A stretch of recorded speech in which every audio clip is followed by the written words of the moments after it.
여러분 영화 좋아하시죠? 영화. 예. 제일 좋은 영화가 어떤 영화예요? 기억나는 중에 제일 좋아하는 영화. 제가 좋아하는 영화가 있어요. 여러분들 다 영화가 이렇게 좋아하는 영화들이 다 있는데 저도 좋아하는 영화가 있어요. 그리고 그 영화는 제가 기억하기로는 한 3번 이상 봤어요. 근데 다음에도 또 보고 싶어요. 제목이 뭐냐면 지붕 위의 바이올린이에요. 혹시 보셨는지 모르겠는데요. 배경은 러시아 배경이고 러시아 혁명 때 있었던 배경인데 내용은 이제 한 유대인 부락에 열심히 살아가는 남자가 있는데 이 사람은 딸이 5이에요. 너무나 열심히 살아가고 최선을 다해서 살아가면서 그러나 가난하지만 최선을 다해서 살아가는데 이 사람은 유대인이고 그래서 또 신앙도 아주 깊은 사람이에요. 신앙적으로. 자, 그런데요. 이렇게 아내와 5 딸들과 열심히 살아가고 있는 이들이 어느 날 새로운 모습으로 새로운 것들을 경험하게 되는데 그건 뭐냐면 그 유대인들의 전통은 뭐냐면요. 딸이 결혼할 때 맨날 우리나라식으로 사위될 사람을 아버지가 정해줘요. 그리고 그렇게 해서 이야기가 오가가면서 결혼할 수 있는데 자기는 당연히 그럴 거라 생각하고 5 딸들을 그렇게 보낼 거라고 생각을 했는데 갑자기 장녀가 와서 아빠한테 상의도 없이 양복 좀 직공하고 사랑한다면서 결혼한다는 거예요. 지금 뭐가 이상해진 거죠? 전통. 이 지붕 위의 바이올린에 나오는 이 남자 주인공은 갑자기 자기가 하려고 했던 스타일대로 전통대로 움직이려고 했는데 첫째 딸이 와서 자기가 점찍지 않은 다른 남자에게 사랑하고 그리고 결혼을 하겠다고 얘기하니까 충격을 받았어요. 고민했어요. 그러면서 어떻게 하면 좋을까 고민하다가 랍비에게 갔어요. 어떻게 하면 좋으냐. 이런 얘기가 이제 흘러가고요. 그래서 전통보다는 딸의 선택을 존중해주게 됐어요. 시간이 흘렀는데 이번에는 둘째 딸도 결혼한대요. 자기도 다 준비해놓고 있는데 누군가 봤더니 이번엔 가난한 한 청년과 사랑하게 됐다 그러면서 그와 또 결혼한다는 거예요. 첫째 딸도 힘들었는데 이번엔 더 선택하기 힘든 그것을 선택하게 됐어요. 이 사람은 노래를 불러가면서 트로디션 전통이라는 노래를 불러가면서 결국에는 이제 딸의 마음, 딸의 그 선택을 존중해 주죠. 셋째 딸이 이번에도 또 결혼한다고 사랑하는 사람이 생겼다고 하고 또 왔어요. 셋째 딸은 누구냐면 러시아 청년이에요. 지금 조금씩 전통에서 벗어나고 있는데 갑자기 3번째 딸이 데리고 온 이 사람은 러시아 청년인데 이 사람에게 러시아인은 원수 같은 사람이었어요. 근데 러시아 청년을 사랑한대요. 그리고 그 남자를 따라서 가버린대요. 이 아빠는 너무나 힘든 거예요. 그러면서도 결국에는 딸의 선택을 존중해주게 되고 그리고 러시아 청년을 따라 출발하게 하는 그런 모습. 그러면서 이제 지붕 위에 바이올린 키는 사람이 바이올린하면서 Sunlight, Sunset 이렇게 노래 아시죠? 노래 나오면서 이렇게 딱 끝나는. 한 사람이 신앙이라는 것, 한 사람이 전통이라는 것을 중요하게 여기면서 평생을 살아왔는데 자신이 그토록 중요한 전통, 또 하나 자신이 중요한 딸들. 근데 이 2 딸들 사이에서 딸들은 사랑을 선택하게 되고 이 사랑을 선택하는 딸들 때문에 전통을 선택할 것인가 딸들의 선택을 지지해 줄 것인가 이 고민을 하게 되는 그런 상황이 되었어요. 결국 거기서 영화에서 답은 딸의 선택을 존중해주고 이제 전통을 넘어서 딸을 선택해주고 딸의 사랑을 지지해주는 그런 모습으로 끝나는데요. 우리가 지난주에 말씀 읽었던 7장 1절에서 23절의 말씀에서 보면 장로의 유전에 대해서 이야기를 하고 있습니다. 유대인들은요, 특히 바리새인들은 장로들의 유전이라고 해서 대대로 내려오는 포로기 때부터 내려오는 그런 전통이 있었어요. 처음에는 그냥 밥을 먹을 때 손 씻고 먹었는데 이것이 종교가 플러스되면서 정결의식이 되고 손 씻지 않고 먹으면 죄가 되는 거예요. 정결의식이 돼버렸어요. 그런데 슬픈 사실은 이것이 점점점 도가 지나치니까 뭐가 됐을까요? 하나님의 말씀보다, 모세를 통한 하나님의 말씀보다 누가 더 높아요? 전통, 장로의 전통이 더 높아진 거예요. 그러면서 예수님이 그들을 향해 뭐라고 말하냐면, 너희가 너희 유전을 지키려고 하나님의 계명을 잘 저버리는도다라고 비난하시게 됐죠. 그들에게 아픈 곳을 이제 전곡을 찌르게 되었는데요. 그러면 예수님에게 있어서 중요한 건 뭐였을까요? 그들이 전통을 지키려다가 하나님 말씀을 오히려 버렸다고, 내버렸다라고 말씀하시면 그가 중요하게 여기는 건 과연 뭐였을까요? 그가 중요하게 여기는 것은 마음이었어요. 겉에서 들어오는 것이 우리의 것을 나를 더럽게 하는 게 아니라 내 안에서 나가는 것이 이것이 나를 더럽게도 하고 나를 깨끗하게도 한다.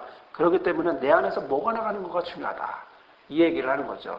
말로써 아름다운 말을 할 것인가 아니면 악한 말을 할 것인가. 예를 들어 그렇게 표현할 수 있는 거죠. 여러분, 전통은 처음에는 마음으로 만들어질 수 있어요. 순수한 마음일 수 있어요. 깨끗하고자 원하는 그런 모양으로 만들어질 수 있어요. 그런데 시간이 흐르니까 알맹이는 싹 빠졌어요. 그래서 껍데기만 남은 거예요. 그래서 껍데기뿐인 전통 때문에 사람들은 힘들어해요. 부담돼요. 그래서 어려워하게 되죠. 그래서 예수님이 과거나 현재나 미래나 변함없이 전통으로서 꽉 찬 알맹이로서 말씀할 수 있는 가장 핵심적인 게 무엇인가 말씀하셨는데 그것은 바로 마음이었다는 거죠. 네 마음에서 뭐가 나가는지를 바라는 거예요. 네 마음에서 무엇이 나가서 무엇을 하고 있는지 보라는 거죠. 하나님을 사랑하되 온 마음을 다해서 온 마음을 다해서 하나님을 사랑하는 거예요. 전통으로 형식으로 어떤 시간이라고 하는 제약된 모습으로 이런 내가 생각하고 있는 의무나 이런 모습으로 드리는 것이 아니라 무엇으로?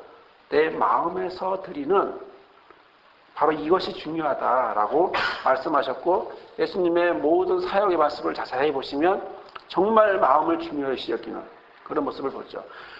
과부의 두렙돈 얼마입니까? 얼마 되지 않는 돈이지만 예수님은 그 안에서 뭘 봅니까? 마음을 보셨죠. 한 사람 한 사람의 마음을 보시면서 저 사람이 제일 많이 한 거야 라고 말하는 건 그 마음이 가장 컸기 때문이고 다른 사람은 역으로 마음이 없었다라고 하는 사실을 증명해 준 것이죠. 자, 형식이라고 하는 것이 전통이라는 것이 나쁘다는 얘기가 아니라 그것이 곧 사람을 만드는 것이 아니라 그것이 어디서 나와야 된다는 겁니까? 내 마음에서. 여러분들이 시간이 되어서 예배 시간이 되어서 이곳에 있습니다. 여러분들이 습관적으로 나올 수 있습니다. 그리고 그 습관 때문에 여기 앉아 있을 수 있습니다. 오히려 이 시간에 집에 있으면 어색할 수도 있습니다. 그러나 이 자리에 있으면서 꼭 같이 갖고 있어야 될 것은 하나님을 향한 나의 작지만 부족하지만 연약하지만 마음이라는 거죠. 그 마음을 하나님 앞에 바라보면 바로 그 마음을 보시는 하나님이 저와 여러분의 삶의 모든 것들도 함께 받아주시면서 이 시간에도 하나님이 함께하는 줄을 믿습니다. 여러분 어떠세요? 여러분의 삶은 전통에 더 가깝습니까? 아니면 내지는 형식에 더 가깝습니까? 아니면 마음에 더 가깝습니까? 이번 주에 큰어머니 칠순이어서 갔는데요. 저보다 하루 먼저 태어난 사촌이 있어요. 하루 먼저 태어나니까 나보고 맨날 형이래요. 하루라고. 나보고 그러면서 저한테는 꼭 형 노릇을 하려고 그래요. 그러면서 얘기하는 걸 딱 들어보니까 뭐냐면 의무적인 것들을 얘기하는 거예요. 이제 작은아버지, 저희 아버지죠. 저희 아버지도 좀 있으면 칠순인데 이렇게 해라 저렇게 해라 하면서 얘기하는 거예요.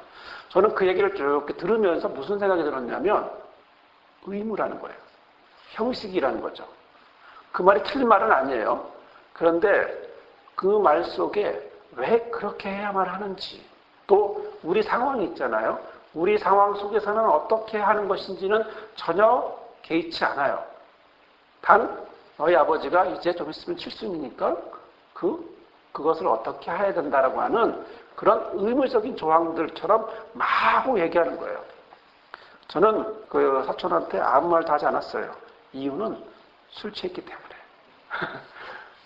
술이 안 취했으면 말을 했을 텐데 술 취해서 이렇게 왔다 갔다 하는 얘기 뭐 제가 답변할 필요 없을 것 같아서 나중에 이제 맨정신으로 얘기해야겠죠. 전통 중요합니다. 형식 중요합니다. 없어서는 안 되겠죠. 필요합니다. 그러나 그것이 다가 아니라는 것. 무엇이 더 중요합니까? 겉보다도 속이 더 중요하다는 거죠. 저희 친구네 교회를 간 적이 있어요. 이렇게 수안보에 있는 교회인데 친구네 교회를 갔는데 시골 교회예요. 강대상이 2개예요. 딱 갔더니 시골 교회니까 조그맣잖아요. 강대상이 2개가 있는 거예요. 딱 보니까 하나는 새 거고 하나는 좀 헌 거예요. 이제 물어봤어요. 아니 왜 2개야? 왜 2개야? 이렇게 물어봤어요. 그 친구가 뭐라 그랬냐면 알잖아 그러더라고요. 알잖아. 하나는 전에 헌물하신 거고 새 거는 요번에 헌물한 거래요. 이게 무슨 얘기냐면 그러면서 하는 말이 전에 헌물하신 분이 아직 살아계셔. 그렇게 얘기했어요. 복음하고 전혀 상관없는 얘기죠. 그 사람이 섭섭해할까봐 2개를 놓고 사용하지도 않으면서 같이 한 칸 내려놓으면 문제라니까. 오래됐지만 전체적인 조화에 안 맞지만 그러나 누구 때문에? 그 사람 때문에. 이게 오늘 우리의 현실이고 우리의 저와 여러분이 가고 있는 그런 모습이기도 하죠. 어렵지만 그래도 이런 것들을 하나하나 조절해가면서 만들어가면서 그렇게 이 전통들을 넘어서 어떻게 해야 될지를 우리가 또 고민하고 나가야 될 줄 압니다. 자, 이렇게 전통은요 어느 곳에도 있습니다. 시골 한 교회도 있고요. 저 여러분이 드리는 이 삶의 모습도 있고요. 또 이 신앙적인 전통 말고도 삶의 전통들이 얼마나 많아요. 그런 하나하나 어렸을 때는 불편했지만 어른이 되니까 지극히 당연히 해야 될 것 같은 그런 의무감들, 그런 전통들, 그런 것들이 얼마나 많습니까? 전통을 넘어서 간다는 것이 너무나 힘든데요. 산은 고개가 있다라는 것이 눈에 보이니까 그래도 좀 나아요. 이 전통의 산은, 전통의 고개는 눈에 보이지 않아요. 그래서 얼마만큼 해야 될지, 내가 지금 어디쯤에 와 있는지 모르겠어요. 그냥 가다 보니까 여기 와 있고 또 가야 할지 말아야 될지도 모르면서 가고 있는 거죠. 그러면 전통이라는 것을 자, 무엇으로 넘을까라는 겁니다. 자, 예수님이 말씀하신 마음으로 한다면 어떻게 할 수 있을까라고 하는 것입니다. 유대인들은 이후에 장로들의 이렇게 예수님과 이렇게 이런 논박을 하고 나서 이후에 장로들의 유전을 버리고 그리고 예수님의 말씀대로 마음을 중요시했을까? 아닙니다. 이때 논박 이후에도 여전히 장로들의 전통은 끊임없이 있었어요. 그 증거가 뭐냐면 마가복음을 썼던 시기가 AD 70년이에요. 예수님이 돌아가시고 수십 년이 지난 상태죠. 그런 상태에서 이 마가복음을 적을 때 왜 7장에 나오는 장로의 유전, 장로의 전통을 왜 적었을까요? 그때도 여전히 그것 때문에 힘들었기 때문이에요. 너무나 힘들어하기 때문에 그들에게 표본을 보여줘야 되고 말씀으로 보여주면서 예수님의 말씀을 기록해서 그것을 보여줌으로 인해서 이렇게 했구나. 장로의 유전보다 마음이 더 중요하구나. 예수님이 그렇게 강조하셨구나. 또 그렇게 사셨구나. 이것을 보여주기 위해서 마가복음은 그 상황에 맞는 바로 이런 장로의 유전 때문에 힘들어하고 있는 사람들을 향해서 전해주고 있는 거죠. 즉 40년이 지난 상황에도 그것 때문에 여전히 힘들어하고 있죠. 현재의 우리는요. 현재의 우리도 역시 전통 때문에 힘들어합니다. 한국이라고 하는 전통 때문에 힘들죠. 한국에는 주부로서 살아야 될 전통이 있어요. 그렇죠? 며느리로서 살아야 될 전통이 있어요. 이게 굉장히 큰 짐이에요. 편하지 않아요. 오히려 그런 여러분들을 향해서 예수님이 수고하고 무거운 짐지자들아 다 내게로 와라 라고 말씀하지 않았나 싶어요. 과거나 또 그 뒤를 이은 40년 뒤나 예수님 당시나 예수님이 부활 승천하시고 그 뒤에나 또 수천 년이 지난 지금도 역시 마찬가지로 우리는 전통 때문에 힘들어하지만 그러나 예수님은 계속해서 마음을 중요시 여기고 마음을 말씀하고 있고 그 마음이 저와 여러분을 이끌어가기를 말씀은 증거하고 있습니다. 그러면 정말 마음을 선택한 사람이 있을까? 이게 오늘 우리에게 주신 말씀의 핵심입니다. 마음을 선택한 사람이 있을까? 바로 이것은 바로 24절부터 30절에 나오는 바로 이 여인이 바로 전통을 중시 여기지 않고 마음을 선택함으로 나온 바로 그 여인이라고 하는 사실을 보여줍니다. 이렇게 장로들과 이야기를 하고 제자들과 이야기를 하고 24절에 보면 예수께서 일어나서 거기를 떠나 두로지경으로 가서 한 집에 들어가 아무도 모르게 하시려 하나 숨길 수 없더라. 예수님이 뭐 하고 싶어 하십니까? 그곳에서 일어났고요. 두로 지역에 가셨어요. 그리고 어느 집에 들어갔어요. 어느 지역인지 모르겠어요. 어느 집인지. 그런데 누구 집에 들어갔어요. 거기서 아무도 모르게 좀 있고 싶었어요. 뭐 하고 싶었을까요?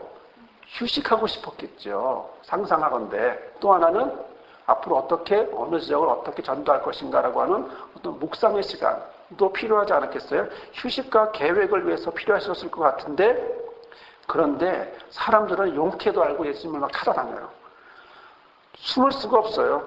25절에 보면 이에 더러운 귀신 들린 어린 딸을 둔 한 여자가 예수의 소문을 듣고 곧 와서 그 발 아래 엎드렸다라고 되어 있습니다. 예수님은 숨겨지지 않습니다. 그리고 숨어 계시려고 했던 예수님을 찾아낸 한 여인이 있습니다. 그 여인은 딸 때문에 고생하고 있는 것입니다. 딸 때문에 고생했다는 얘기는 현대 우리말로 하면 자신의 삶에 자신을 짓누르고 있는 문제예요. 그 아이가 아프기 때문에 그 아이 때문에 얼마나 힘듭니까? 여러분, 만약에 여러분의 자녀들이 감기에 걸렸어요. 그러면 2, 3일 동안 여러분들은 꼼짝 못하죠. 그 아이가 건강해질 때까지. 낮에만 꼼짝 못하는 게 아니라 밤에도. 그래서 하루 종일 24시간 그 아이가 날 때까지 꼼짝 못해요. 마찬가지로 이렇게 귀신 들린 딸을 가진 이 여자는 바로 이 귀신 들린 딸이 그 삶의 짐이었고 무게였고 그리고 짓누르는 것이었고 그것 때문에 너무나 힘들었어요. 이 여자가 이제 할 수 있는 건 뭡니까? 이 딸을 고칠 수 있는 누군가가 필요한 거죠. 그런데 소문을 들으니까 예수가 고쳐준대요. 예수님이 많은 사람들을 고쳤대요. 어떻게 해요? 찾아갔어요. 찾아와서 예수님 앞에 와서 엎드려서 간구하는 겁니다. 그냥 엎드린 게 아니고요. 단순히 고개를 숙인 게 아니라 어떤 대상을 향해서 완전히 땅바닥에 엎드린 거예요. 엎드리니까 움직일 수 있어요, 없어요? 못 움직이죠. 옆에 누가 치울 수 있어요? 못 치우게 그냥 엎드려서 간절하게 자신의 바람을 계속 이야기하고 외치는 겁니다. 여러분, 이 여인의 간절한 소망이 뭐겠습니까? 딸이 건강하게 되는 것. 귀신 들려서 힘들어하고 있는 딸이 건강해지는 것. 다른 표현으로 자기가 힘들어하는 이 문제에서 해결받고 싶은 것.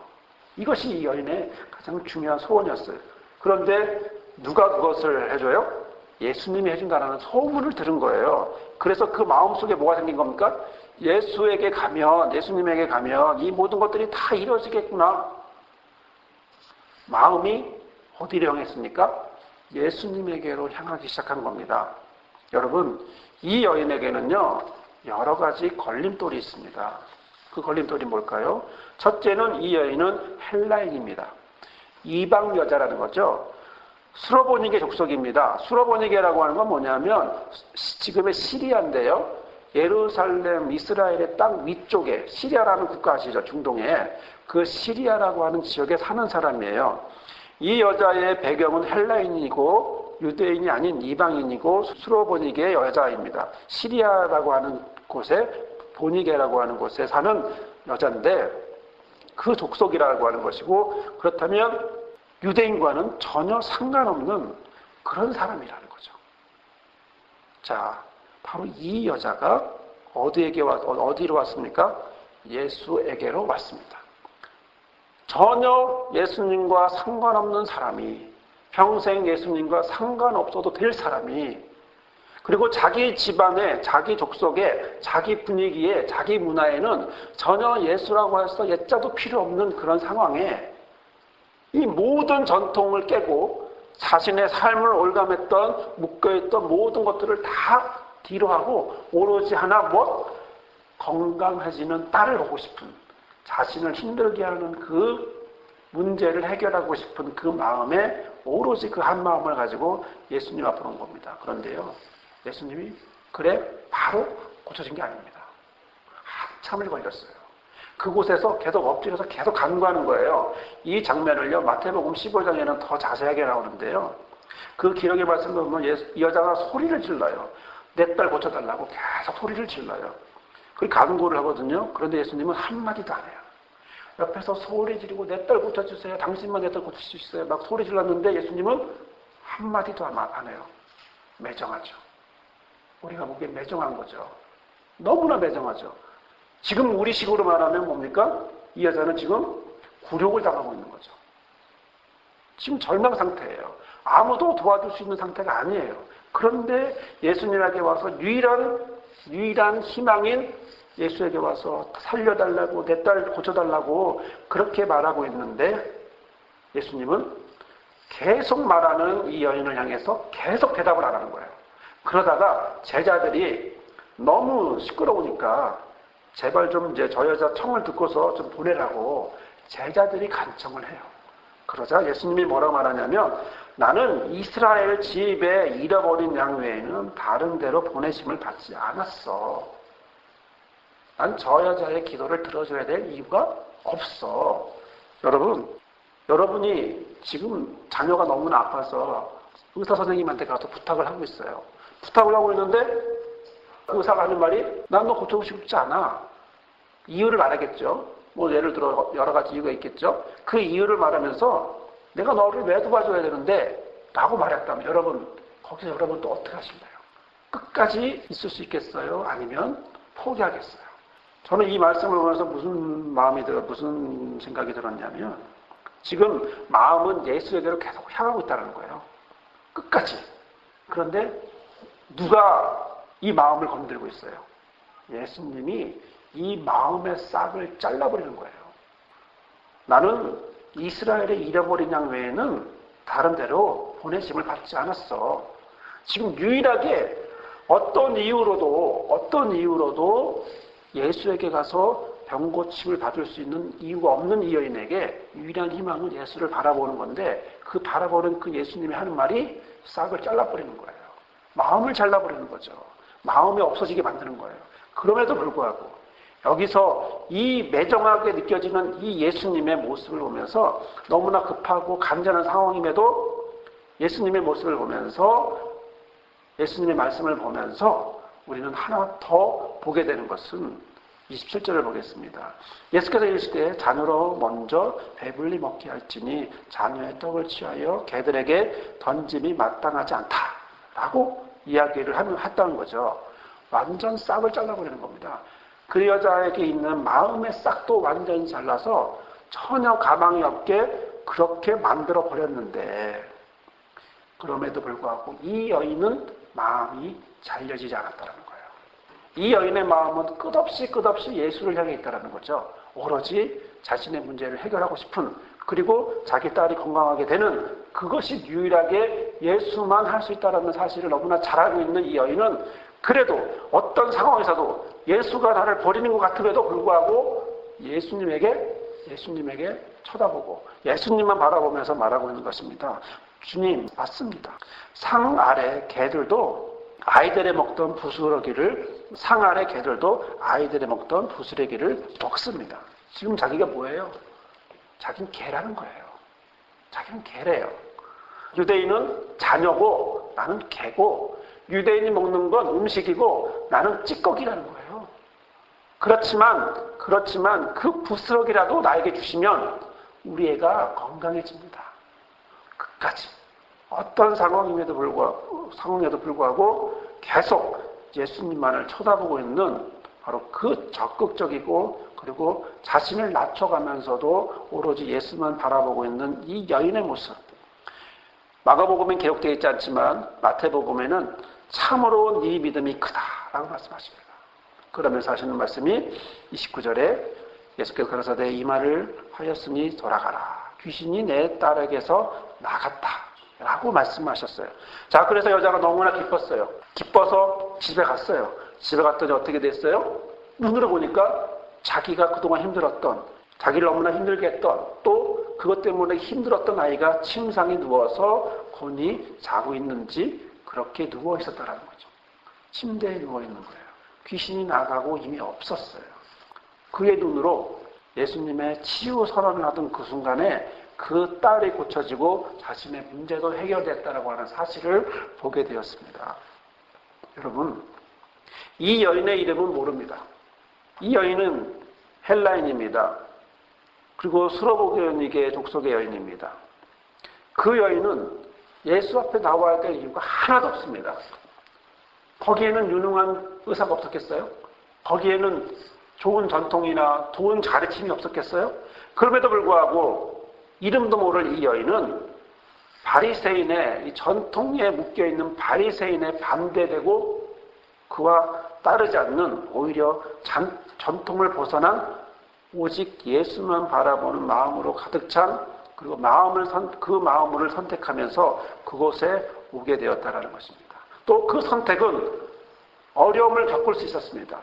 또 그 선택이 누구에게 어려움을 겪었습니까? 제자들에게 어려움을 겪었나요? 다른 사람들 때문에 어려웠나요? 자기가 바라본 누구? 예수님 때문에 어려웠어요. 그럼에도 불구하고 그는 끝까지 예수를 바라봤습니다. 반대로 전통을 선택했다면 그는 이런 치유를 경험하지도 못했을 것입니다. 지금 이 여인은요, 자신의 마음을 어디로 할 것인가를 선택했습니다. 전통이냐 아니면 내 마음이 가는 곳으로 향해서 선택할 것인가. 그가 바라본 것은요, 끝없이 예수님입니다. 끝까지 예수님만 바라봤습니다. 그의 마음은 전통도 넘었고, 그리고 예수님이라고 하는 장애물도 넘었어요. 그리고 치유를 받았어요. 여러분, 예배가 전통이 되면 안 됩니다. 마음으로 이곳에 있어야 합니다. 가족관계가 아까 저처럼 가족 간에 이야기하는데 의무감으로 이야기하면 안 됩니다. 사랑으로, 마음으로 나눠야 합니다. 이 세상에 많은 것들은 형식으로, 전통으로 얽매인 것들이 너무나 많습니다. 그러나 그곳에 꼭 있어야 될 것이 있습니다. 마음이라는 겁니다. 누구를 향한 마음? 예수를 향한 마음. 왜? 하나님은 우리에게 아버지의 형상을 주셨으니까. 그 형상이 누구예요? 예수님이에요. 예수님은 하나님의 형상이에요. 그 하나님의 형상인 예수가 어디 있습니까? 나의 삶 가운데 함께 하기 때문에 바로 그를 바라보면서 저와 여러분이 끝없이 어렵고 힘들지만 그러나 전통을 넘어 장애물도 넘어 예수와 함께 한 걸음 한 걸음 저와 여러분의 삶 속에서 주어진 삶의 자리를 승리하며 또 예수님과 함께 동행하며 하나님의 예수님의 성령님의 인도함 받아 살아가는 저와 여러분이 되기를 주님의 이름으로 부탁을 드립니다. 아멘. 거룩하신 주님, 연약한 나의 모습을 주께서 아십니다. 우리의 노력으로, 우리의 힘으로 무엇을 할 수 있습니까? 그러나 주를 향한 마음을 우리에게 허락하셨사오니 이 자리에 주를 향하여 있게 하시니 감사합니다. 주님 기도합니다. 온전히 주님을 향하여 더욱 주를 향하여 나가는 우리들이 되게 하여 주옵소서. 우리 힘이 아니라 예수님의 힘으로, 예수님이 인도하심으로, 예수님이 도와주시는 그 손길 따라 가게 하실 때 우리를 넘어지게 하는 전통이나 우리를 넘어지게 하는 장애물들이 아닌 바로 마음으로 예수님과 함께 동행하며 나아가는 우리 모두가 되게 하여 주시고 우리 삶 가운데 여러 가지 어렵고 힘든 부분들을 예수와 함께 하나님의 형상인 예수님과 함께 나아갈 수 있도록 도와주옵소서. 우리의 삶을 주께서 함께 하시고 인도하시고 마음을 만지시고 영혼을 살리시고 또 꿈꾸게 하여 주실 줄 믿습니다. 예수님의 이름으로 기도합니다. 아멘.